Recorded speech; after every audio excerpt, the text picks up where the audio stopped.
Right. We'd like to welcome the 2024 winner of the Travereles Championship, Scottie Scheffler, to the interview room. Scottie, some great memories from last year. What's it like to be back in Cromwell? Yeah, it's good to be back. This is always nice, relaxing week after the U.S. Open. We just get treated great at this event. The food's always really good, and we love coming back here to Cromwell. It's always get great fan support. It's one of our favorite stops of the year, so it's fun to be back. Awesome. And you've earned 3 victories, 2 top 10 finishes in your last 5 starts on tour. Can you just recap your season so far as we head into the last signature event of the season? Yeah, I feel good. I didn't have my best stuff last week, but was still able to get a decent finish, and feel good about my prep week so far this week, and excited to get the tournament started. Awesome. With that, we'll open up to questions. You can just raise your hand. We'll get a mic over to you. We'll start with Dan over on the left-hand side. Scratch. Obviously, the news yesterday, the new PGA Tour CEO, Brian Rolap, going to be taking over for Jay Monahan. What do you hope to see from him when he takes the reins? What do I hope to see? I think it's exciting to have some new leadership. I think Brian will bring some good energy.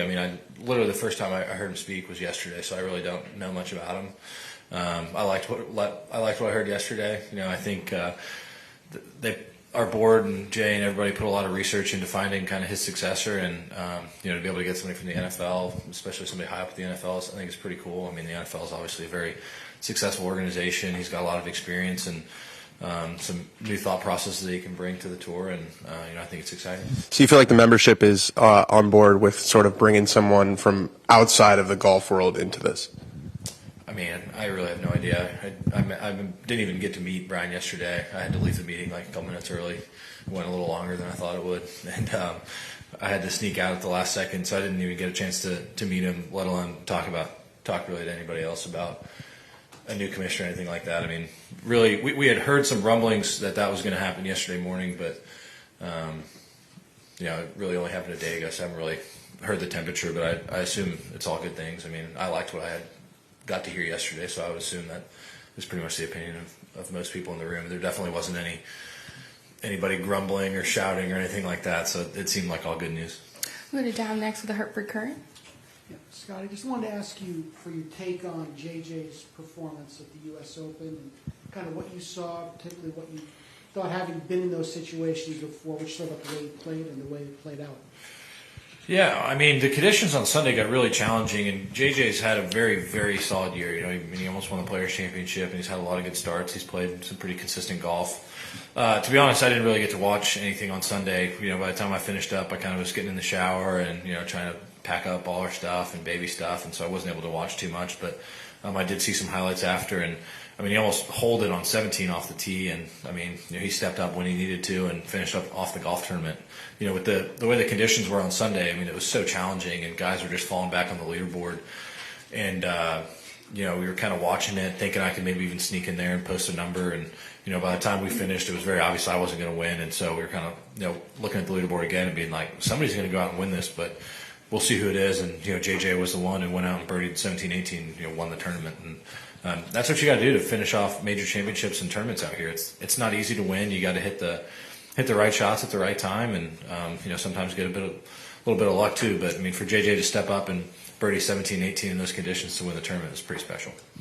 Move over here to the left-hand side. Hey, Scottie, 3-iron or 5-wood this week? That's a good question. We were talking about that this morning.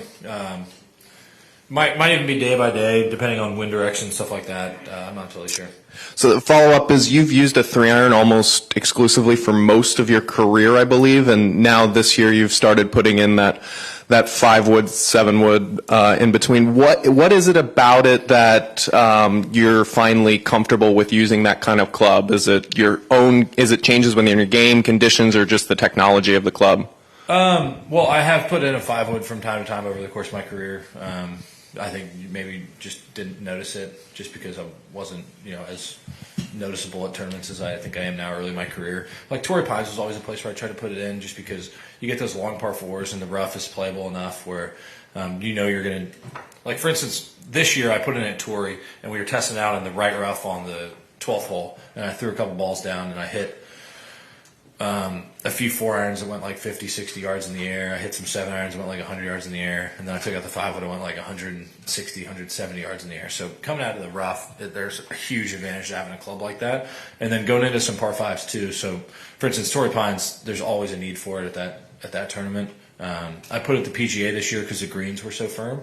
And coming into some of those par 5s, I felt like I was going to need it.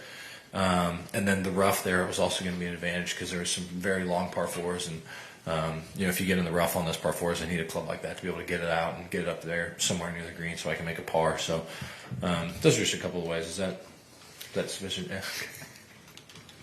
We'll go to Kevin Price with PGAtour.com next. Hey, Scottie, in terms of recovery, can you hear me? Okay. Oh, sweet. Oh, there it is. After the U.S. Open, it can be kind of a grueling week. Is your recovery process something that is consistent week to week in terms of you do the same type of stuff? Yeah, for the most part, especially traveling week to week, I think the recovery is pretty similar most weeks. A lot of it's just seeing how my body feels and seeing what I feel like I can handle. And some weeks that's a lot, and some weeks that's a little. Coming off the U.S. Open, it's probably going to be a little bit more of a little week in terms of prep. Just because I think mental and physical rest is more important after a tournament like that. I feel like my game's in a good spot, so I don't have to go out on the range and feel like I need to figure anything out or figure out anything on the greens or around the greens. I got a good feel for the bunkers, got a good feel for the speed of the greens, and a lot of it is just getting the mind ready to go out and play. Is there any one thing that you make sure to do for recovery after a tournament, or does it kind of change week to week? No, I have a routine that I kind of stick to between seeing my trainer and cold tubbing. That's about it. Nothing too crazy. And I wanted to ask, the birdie record, just PGA Tour sanctioned in general, is 9. It was set 31 years ago by Omar Uresti, fellow Longhorn. But why do you think it is that hasn't been surpassed since then? And could you speak to, I guess, the difficulty of stringing a lot of birdies together and why that has been? Omar made 9 birdies in a row. Wow. I've never made close to 9 birdies in a row. Well, I mean, why is that record has lasted so long? I think golf's really difficult, and I think the courses out here, they're only trying to make them more difficult for whatever reason. And 9 birdies in a row, that's some pretty ridiculous golf. I think that's about as close to perfection as you'll probably get in the game of golf. And I don't think that'll be beat anytime soon. Over to the front left here, Harper Current. Hi, Scottie. Playing Proams like this morning is nothing new to you, obviously, but for the guys you're paired with, it's like the experience of their golfing lives. I'm just wondering what you maybe appreciate about the interactions during those 9 holes. And also, they seem to be pretty decent players from the few holes I watched, but is there something that stands out immediately between, the difference between a pretty good amateur player and a tour player like yourself? As far as the interactions go, I think it's always fun. It's good to get out and be able to play the course, and it's fun because they're always in such a good mood and everybody's always on their best behavior, playing inside the ropes, and so you see the best version of people, and we get to go out and have fun and play golf and learn about each other, and it's an exciting time for them, and it's nice for me to be able to get out and practice, and the guys are always really encouraging, and some of our fans too, so it's always fun to get out and get some face-to-face time. And as far as the differences between a high-level amateur and a professional golfer, I think professional golfers, you just have to be so polished and precise in the way you do things. And we get to take all the time in the world that we want to basically come out and practice and prepare and try to perfect this game. Whereas an amateur didn't really get the time. And if I took 3 weeks off golf, I certainly wouldn't look like the player that hopefully you're going to see this week. It's not easy to come out and try to play this game without being prepared, and I'd say that's one of the biggest differences. Did they ask you for swing tips and stuff like that along the way? Occasionally, you throw out some green reads and stuff like that. Swing tips, not too often. Most of the time, they're hitting out of the rough anyways, so it can be challenging. But that's probably one of the most interesting things about playing a Pro-Am is guys are used to playing a certain type of course, and they show up and they're playing on a PGA Tour event, and this would be considered one of the easier setups, and even a 5 to 10 handicap hits in the rough, and they have no idea what to do out of it just because it's so difficult. Thank you. Yeah. Time for a couple more. We'll go in the back to Dave with Golf Week, back left. Yeah, Scottie, after you won your first major championship, what were some of the things that maybe you didn't anticipate were going to change about the way that you went about your game, and some of the things that maybe you weren't aware that were going to happen that you think now, having won the U.S. Open, JJ might encounter as well, and how you might sort of coach him up on just be ready for this kind of stuff? Are you talking about just like experience type stuff, or I'm not sure I understand? Yeah, no, I'm sorry. So anything that about the way that your week to week sort of approach to the game, or the demands that were sort of put upon you, all the different requests that come with winning a major championship. Was there anything that you didn't anticipate, or maybe weren't as ready for as you thought you would be, that you would recommend he be ready for? Well, I think after winning a major championship, like the first time you come back out to the course, I think it's a bit of a circus at times, just with all the people. JJ just achieved kind of a lifetime goal and dream of his, and it's definitely different coming to the golf course for sure. I mean, there's a lot more people, there's a lot more stuff to sign, there's a lot more stuff that goes on. I think I saw JJ take a little trip to New York too, so he's probably going to come in here a little bit winded, but props to him. He earned it, he deserved it, and he has every right to go there and do that. And I just think it'll be a bit of a different experience for him. There's just more stuff that goes on, and it's all good things. It's all stuff that's fun.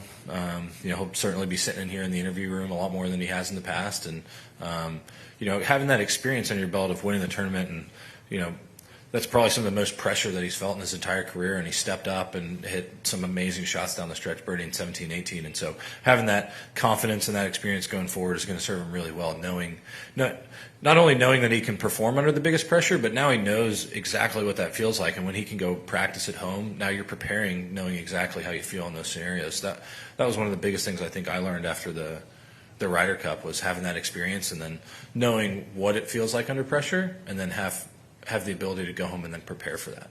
Cool. And last year, 22 under par got you into a playoff. I mean, 22 under par didn't even win. Is this course, given it's the last signature event on the PGA Tour for the season, is this course too easy? Golf's funny in that sense. I think people when they watch golf, it's not like other sports where you want us to look like y'all when we play golf. I think it's just kind of one of those funny things. It's like you watch the NBA and you're like, man, I wish they couldn't dunk. I wish they were scoring less. I wish their shooting percentage was lower on 3-pointers. And like if you watch tennis, you're like, man, I wish the ball was going slower so they look like me out there playing tennis. It's not like that. As much as some people want us to feel like them, professional golf is different than amateur golf. We get a lot of time to prepare, to go out and play, and the guys out here are really good at golf. Like if you stand there on the driving range and you watch a range session, that ball doesn't go offline very often. And I think sometimes, especially in this day and age, people get way too caught up in the winning score being what is a proper test. I think a proper test is good shots being rewarded and bad shots being punished. I think this is one of the best golf courses for that. There's opportunity out there.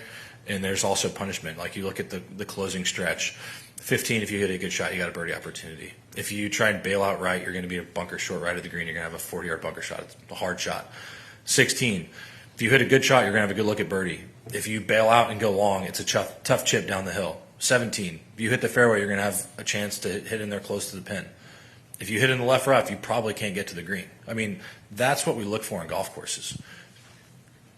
In terms of, you want good shots to be rewarded and bad shots to be punished. It's as simple as that. And the winning score, I think people get way too caught up in. And I'm not saying necessarily that even par is a bad winning score. Like some weeks like the U.S. Open, you hit 2 great shots and you're going to get rewarded with a par. And that's fine. I think that's good too. I think across the board, the way we get tested in professional golf is very good. I think we play different types of golf courses. We play different types of grass. We play different types of winning scores. We just see different tests, and I think not one is better than the other, but the most frustrating thing for me when I play a golf tournament is when you see good shots not getting rewarded and bad shots not being punished properly. That's really all we look for. And so do I care that 22 under wins this week? No. Like, I played good last year, and if they somehow change it to 12 under by making the pins in silly spots and doing stuff to trick up the golf course, what we want is a fair test. And I think having birdies at the end sometimes is a pretty exciting finish. I mean, that's really all there is to it. Appreciate the time as always, Scottie. Good luck this week. Yep, thanks.